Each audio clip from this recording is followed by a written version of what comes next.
wanted to talk about this for a very long time, but I just didn't get a chance. But because it keeps building up and up, so this is an MBS special. Okay, so I don't know whether I should like the guy or hate the guy. I mean, obviously, what he did with Jamal Khashoggi, he's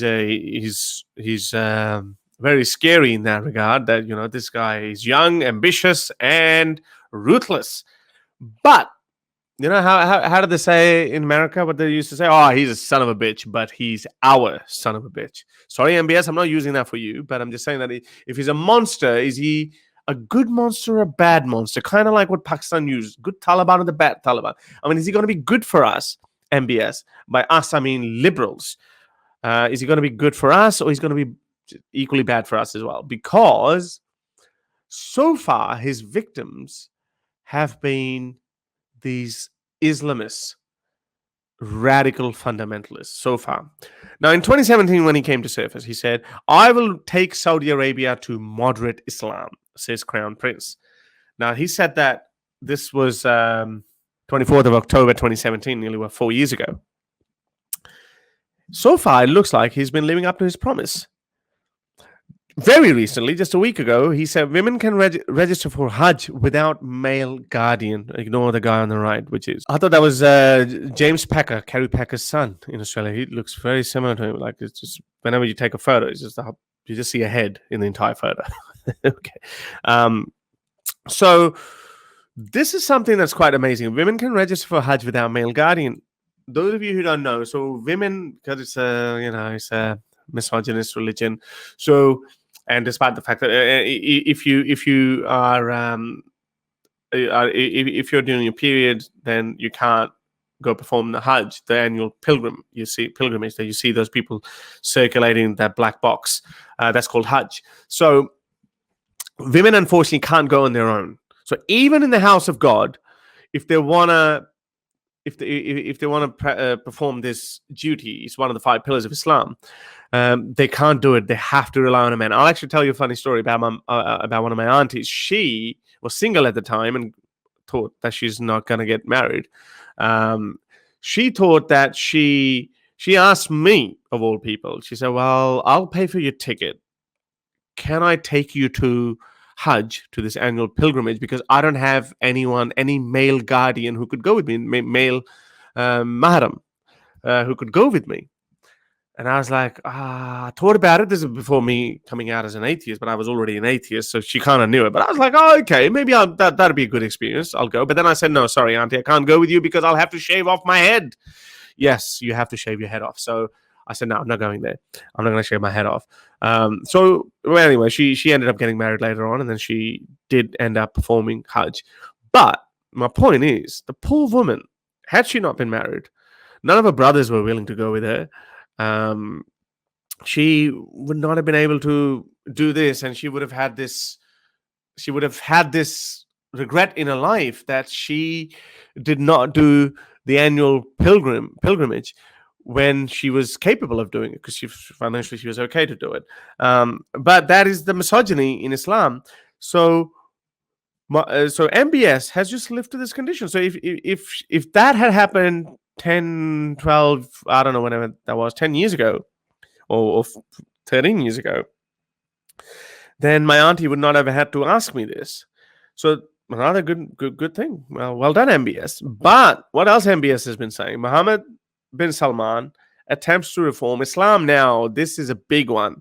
That happened nearly a month ago, 8th of May, a month and a half ago. In an interview with Al Arabiya, the Saudi Crown Prince suggests concentrating the constitution and laws on the Quran, eliminating many hadith sayings of the Prophet. He speaks of the need for a current interpretation of the Quran, a real change in ideological direction that goes beyond the Wahhabism propagated by Riyadh to date. No more stoning, scourging, killing apostates and homosexuals. Many Muslim intellectuals were persecuted and killed because they proposed the same vision as MBS.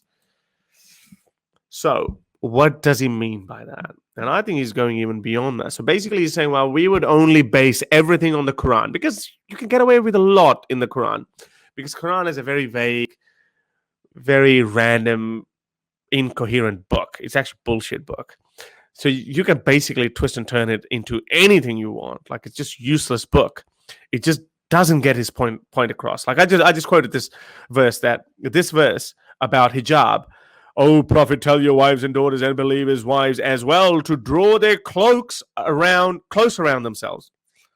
And you tell me how many Muslim women you've seen. Some women hijab, some women wear the niqab where only eyes are visible. Some put these black bags on them. You might have seen some girls who put a loose dupatta around the neck, some over their head, and some put dupatta around the necks just to cover the cleavage. All of that is coming from this particular section of the verse. All of that. So it's not clear. Obviously, it's not clear. You can make it out to be anything you want. And this is exactly what MBS is playing on. Well done, MBS. I'm not complaining. I'm actually happy. So he's saying we're only going to base on the Quran, and then only those hadiths that are directly confirmed by the Quran. So later on in the article, in the interview, he says that would mean we only are left with 10% of the hadiths. Only 10% of the hadiths. So far, Saudi Arabia has been using Wahhabism and an ideology developed by Muhammad bin Abdullah Wahhab, an 18th century Saudi preacher. So that is also a bit of an exaggeration, because Wahhabism is made by Abdul Wahhab in the 18th century, and that was the basis of modern Saudi Arabia's Islam. Yes, but he wasn't inventing everything. Like, this is a Salafi movement. It's been going on for a very long time. It's the literal interpretation of the Quran and the Hadith that they say are correct. So, and you can find plenty of Sahih Hadiths that are barbaric and against human rights by today's standards, or by any standards, I'd say. So what he says, until a few years ago, such a speech would have been unimaginable, and even that evening, it was hard to believe it. If broadcast live on the television channel. MBS also declared that the Constitution of Saudi Arabia is the Quran. All right, how convenient. But he further said, in social and personal affairs, we are obliged to implement only the stipulations clearly enunciated in the Quran. Thus, I cannot apply a Sharia punishment without a clear or explicit Quranic stipulation of the Sunnah. So he's basically saying that I can't even get involved in people's social and personal matters unless it is clearly stipulated in the Quran. So now all of a sudden, instantly, homosexuality has become legal. Instantly, because the Quran does not give any punishment. The Quran does not give any punishment to homosexuals. I mean, the only homophobic stories are in the Quran. The story of the Lot, Prophet Lot and his people, and the destruction of a city. That's the only one. So these modern reformists are using that and saying, well, God can punish you. So if an earthquake comes and it destroys all of them, well, bad luck. That's God can do that. But as far as we're concerned, we are not instructed to punish homosexuals. But I think he crossed the line a little bit there, and I think he misspoke there, but someone else corrected me on that. It says that according to this criterion, only 10% of the valid hadiths remain, and some Islamic laws would disappear, such as stoning, scourging, amputating the hands of thieves, as well as Islamic criminal laws, such as the death of the apostates and homosexuals. Yeah, that's right. So apostates and homosexuals are safe now. Well, once this becomes a law. But Quran actually does say, it does instruct to cut off the hands of the thieves. It says a thief, whether a man or a woman, still have his or her hands cut off as a penalty for whatever he or she has earned. I do have a guy, his name is Ibn Maryam. He's very intelligent.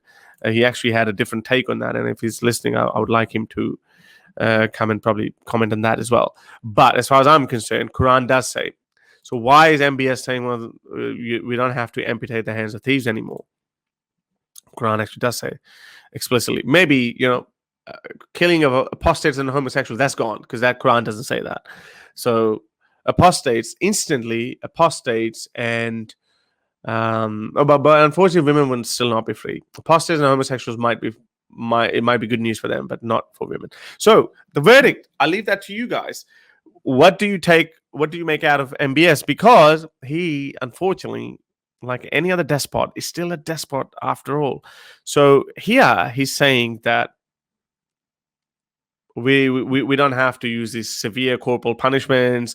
We need to go towards easier Islam, and a more moderate and more softy, cuddly, lovey-dovey kind of Islam. But then in another place, he says extremism in all things is wrong, and our Prophet Muhammad talked in one of the hadiths about a day when extremists will surface, and he ordered them killed. And when they do so, you should kill them. So kill the extremists. And by extremists, he didn't mean just extremists like those people like Osama bin Laden. By extremists, he meant people who oppose the monarchy, his rule, or his kingdom. Those people are extremists. And he said we should kill them. So it's like, whoa, I thought you were not in these hadiths. You were getting out of that. You were only going to follow the Quran. So why are you quoting the hadith that supports your political agenda? He's doing exactly what all the Muslim leaders have been doing throughout these centuries. Just pick and choose, pick what suits you, and then run with it. That's exactly what he's doing. So I don't know, guys. I'll leave it with you guys. MBS is apparently the hadith we actually quoted was actually a misquote as well, because the actual hadith says, beware of exaggeration, extremism in religion, for those who came before you were ruined by exaggeration in religion. Meaning even Muhammad didn't say kill him, which he kind of did in other places, but he did kill his political opponents and his critics. So MBS, I don't know. I think I doubt his Islamic knowledge, because he should be. There are plenty of better examples that he could have used in order to justify the killing of his political opponents. Anyway, I'll leave it to you guys. To help me produce more videos like these, support me on Patreon or PayPal.